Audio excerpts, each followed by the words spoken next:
ನಮಸ್ಕಾರ. ಸುದ್ದಿ ಮೃದಂಗ ವಿಶೇಷ ಕಾರ್ಯಕ್ರಮಕ್ಕೆ ಸ್ವಾಗತ. ನಾನು ಎಚ್.ಎಸ್. ಸುಧೀಂದ್ರ ಕುಮಾರ್. ಸೂಲಿಕೆರೆ ಪಂಚಾಯಿತಿಯ ಸದಸ್ಯ MRCLನ ನಿರ್ದೇಶಕ ಮೋಹನ್ ಕುಮಾರ್ ಮಂಜು ಅವರ ಹುಟ್ಟುಹಬ್ಬ ಅತ್ಯಂತ ಸರಳ ಸಂಭ್ರಮದಿಂದ ಆಚರಿಸಿಕೊಳ್ಳಾಯಿತು. ಮೋಹನ್ ಕುಮಾರ್ ಅವರ ಕೆಂಗೇರಿ ಉಪನಗರದ ನಿವಾಸದಲ್ಲಿ ತಮ್ಮ 48ನೇ ವರ್ಷದ ಹುಟ್ಟುಹಬ್ಬವನ್ನು ಆಚರಿಸಿಕೊಂಡ್ರು. ಪ್ರತಿ ವರ್ಷ ಆಚರಿಸ್ಕೊಳ್ತಾರೆ. ಆದರೆ ಪ್ರತಿ ವರ್ಷ ಆಚರಿಸ್ಕೊಳ್ಳೋಕ್ಕೆ ಅವ್ರಿಗೆ ಇಷ್ಟ ಇಲ್ಲ. ಅವ್ರ ಸ್ನೇಹಿತರು ಒತ್ತಾಯವನ್ನು ಮಾಡಿ, ಇಲ್ಲ ನಮಗೋಸ್ಕರ ನೀವೊಂದು ಸಣ್ಣ ಹುಟ್ಟುಹಬ್ಬವನ್ನು ಆಚರಿಸ್ಕೊಳ್ಬೇಕು ಅಂತ ಹೇಳ್ತಾರೆ. ಮನಸ್ಸಿಲ್ಲದಿದ್ದರೂ ಕೂಡ ತಮ್ಮ ಹುಟ್ಟುಹಬ್ಬವನ್ನು ಅವರು ನಿರಂತರವಾಗಿ ಆಚರಿಸ್ಕೊಂಡು ಬಂದಿದ್ದಾರೆ.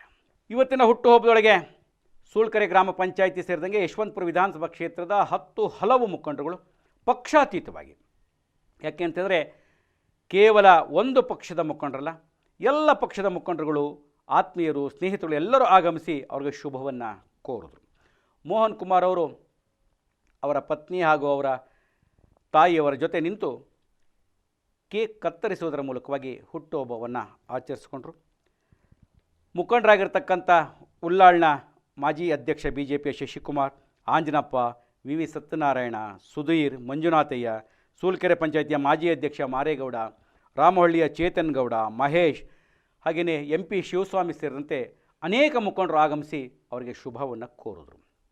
ಅನೇಕರು ಅವರಿಗೆ ರಾಜಕಾರಣದಲ್ಲಿ ಉತ್ತಮವಾಗಿರ್ತಕ್ಕಂಥ ಅವಕಾಶಗಳು ಲಭಿಸಲಿ ಎನ್ನುವಂಥ ಒಂದಷ್ಟು ಆಶಯವನ್ನು ಕೂಡ ವ್ಯಕ್ತಪಡಿಸೋರು. ಯಾರ್ಯಾರು ಹೇಳಿದ್ರು ಅನ್ನುವಂಥದ್ದು ನಿಮ್ಮ ಗಮನಕ್ಕೆ ತರ್ತಾ ಇದ್ದೇನೆ. ನಮಸ್ಕಾರ.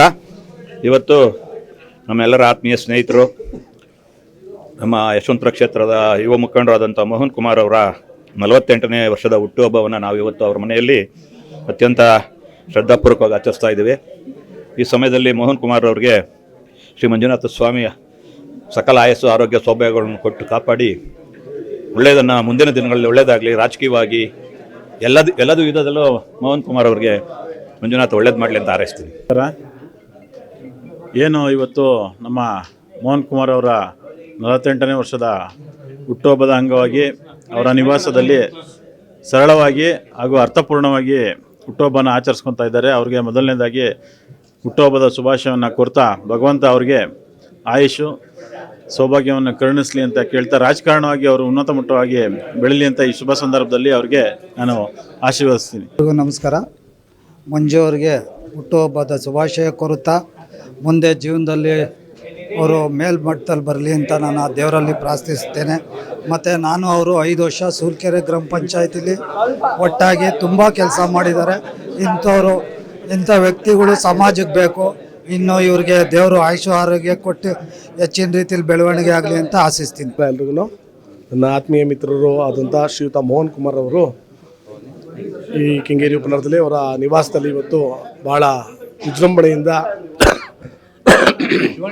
ತನ್ನ ಹುಟ್ಟುಹಬ್ಬವನ್ನು ಆಚರಿಸ್ಕೊಳ್ತಾ ಇದ್ದಾರೆ. ಅವರು ಆಚರಿಸ್ಕೊಳ್ತಾ ಇದ್ದಾರೆ ಅನ್ನೋದಕ್ಕಿಂತ ಅವರ ಸ್ನೇಹಿತರುಗಳಾದಂಥ ನಾವೆಲ್ಲರೂ ಸೇರಿ ಸೂಲ್ಕೆರೆ ಗ್ರಾಮ ಪಂಚಾಯಿತಿ ಮತ್ತು ಕೆಂಗೇರಿ ಉಪನಗರದ ಸುತ್ತಮುತ್ತಲಿನ ಆತ್ಮೀಯ ಸ್ನೇಹಿತರುಗಳು ಎಲ್ಲರೂ ಸೇರಿ ಅವ್ರ ಹುಟ್ಟುಹಬ್ಬನ ಅತ್ಯಂತ ವಿಜೃಂಭಣೆಯಿಂದ ಆಚರಿಸ್ತಾ ಇದ್ದೀವಿ. ಅವರ ಜೀವನ, ಮುಂದಿನ ರಾಜಕೀಯ ಜೀವನ ಆಗಲಿ, ರಾಜಕೀಯ ಭವಿಷ್ಯವಾಗಲಿ ತುಂಬ ಉಜ್ವಲವಾಗಿರಲಿ ಅಂತ ಈ ಒಂದು ಶುಭ ಸಂದರ್ಭದಲ್ಲಿ ಆಶಿಸ್ತೇನೆ. ಅದಾದಮೇಲೆ ಮೋಹನ್ ಕುಮಾರ್ ಅವರು, ನಾನು ಅತಿ ಹೆಚ್ಚು ಮಾತನಾಡೋಕ್ಕೆ ಇಷ್ಟಪಡೋದಿಲ್ಲ, ನನ್ನ ಹುಟ್ಟುಹಬ್ಬಕ್ಕೆ ಬಂದು ಹಾರೈಸಿದವರಿಗೆ ಧನ್ಯವಾದಗಳನ್ನು ಹೇಳ್ತೀನಿ ಅನ್ನುವಂಥ ಒಂದು ಸಾಲಿನ ಹೇಳಿಕೆಯನ್ನು ಕೊಟ್ಟರು. ಏನು ನನ್ನ ಹುಟ್ಟಿದ ದಿನ ಇದೆ, ಅದಕ್ಕೆ ಶುಭಾಶಯ ಹೇಳಲಿಕ್ಕೆ ಬಂದಿರೋ ಎಲ್ಲ ನನ್ನ ಸ್ನೇಹಿತರು, ಬಂಧು ಬಾಂಧವರು ಮತ್ತು ನನ್ನ ಹಿತೈಷಿಗಳಿಗೆ ಧನ್ಯವಾದ ಹೇಳ್ತಾ, ಎಲ್ಲೋ ಚರ್ಚೆಗಳು ನಡೀತಾ ಇತ್ತು ರಾಜಕೀಯವಾಗಿ. ಅವರು ಕೂಡ GBAಗೆ ಅಂದರೆ ಗ್ರೇಟರ್ ಬೆಂಗಳೂರು ಅಥಾರಿಟಿಗೆ ನಿಲ್ಲಬೇಕು ಅನ್ನುವಂಥ ಆಶಯ ಕೆಲವೊಬ್ಬರು ಇನ್ನೂ ಉನ್ನತ ಸ್ಥಾನಕ್ಕೆ ಹೋಗಲಿ, ಇನ್ನೂ ಎತ್ತರ ಸ್ಥಾನ ಬೆಳೀಲಿ ಅನ್ನುವಂಥ ಆಶಯಗಳನ್ನು ಅವರು ವೈಯಕ್ತಿಕವಾಗಿ ವ್ಯಕ್ತಪಡಿಸ್ತಾ ಇದ್ದರು. ಮೋಹನ್ ಕುಮಾರ್ ಅವರು ಎಲ್ಲೂ ಕೂಡ ಅದನ್ನು ಹೇಳಲಿಲ್ಲ. ಮೋಹನ್ ಕುಮಾರ್ ಅವರ ಹುಟ್ಟುಹಬ್ಬ ಆಚರಣೆಯ ಒಂದಷ್ಟು ತುಣುಕುಗಳನ್ನು ನಿಮ್ಮ ಗಮನಕ್ಕೆ ತರ್ತಾ ಇದ್ದೇನೆ.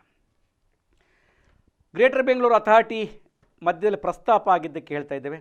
ಮುಂದಿನ ಸಂಚಿಕೆಗಳಲ್ಲಿ ನಾನು ನಿನ್ನೆ ಹೇಳಿದ್ದೆ, ಗ್ರೇಟರ್ ಬೆಂಗಳೂರು ಅಥಾರಿಟಿಗೆ ಕಾಂಗ್ರೆಸ್ನಿಂದ 121 ಜನ ಆಕಾಂಕ್ಷಿತರ ಪಟ್ಟಿದೆ, ಇನ್ನೊಂದರಿಂದ ಇನ್ನೊಂದಿಷ್ಟು ಜನ ಬರಬಹುದು ಅನ್ನುವಂಥದ್ದನ್ನು ಆ ಮಾಹಿತಿ ಕುರಿತು ನಾಳೆಯಿಂದ ಒಂದೊಂದು ವಾರ್ಡಿನ ಒಂದೊಂದು ಯಾರ್ಯಾರು ಆಕಾಂಕ್ಷಿತರು ಇದ್ದಾರೆ, ಏನಾಗ್ಬೋದು ಅನ್ನುವಂಥದ್ದು ಮಾಹಿತಿನ ಕೊಡ್ತೀನಿ ಅಂತ ಹೇಳ್ತಾ ಮತ್ತೆ ವಿಶೇಷ ಸುದ್ದಿ, ವಿಶೇಷ ಮಾಹಿತಿಯನ್ನು ಹೊತ್ತು ಬರ್ತಾನೆ. ನಮಸ್ಕಾರ.